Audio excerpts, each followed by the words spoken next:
Policia e shtetit do të krijojë një njësi të re të posaçme për hetimin e krimeve mjedisore, me fokus të veçantë te zjarret dhe dëmtimi i fondit pyjor. Nisma u bë e ditur nga Ministri i Punëve të Brendshme Besford Lamallari gjatë një takimi me drejtues vendor të policisë në 12 qarqe të vendit. Edhe krimet mjedisore në total të kenë një strukturë të specializuar. Ne nuk mund të qasim krime mjedisore si vepra do si do, të rastit. Vetëm zjarret të vit, dëmi është i pallogaritshëm. Si në fondin pyjor, sa vite, sa gjenerata i duhet atij fondi pyjor të rikuperohet. Lamallari kërkoi që qasja ndaj zjarreve të ndryshojë, duke theksuar se puna e policisë nuk duhet të përfundojë me shuarjen e flakëve.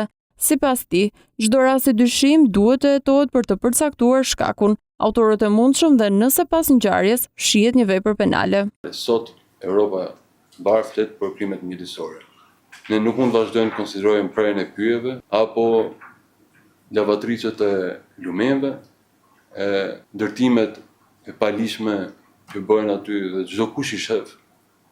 Përveç se kur bëhen peskate i kanë ngel me vënçatin dhe ne pas e reagojmë, duhet absolutisht një qasje proaktive. Duhet ndryshojë kjo sjellje e trashëguar nga e shkuara, ku çdo vit kemi zjarre masive dhe roli i policisë pastaj përfundon duke shpëtuar jetë njerëzish, duke nxjerrë me zor nga banesa. Në të njëjtin takim, drejtori i përgjithshëm i policisë së shtetit, Skënder Hita, kërkoi nga drejtuesit vendor më shumë angazhim në 3 fusha kryesore: sigurinë publike, sigurinë rrugore dhe sigurinë detare. Sipas tij, qytetarët duhet të kenë policinë më pranë, të marrin përgjigje në kohë dhe të përballen me standarde të larta profesionalizmi në çdo situatë.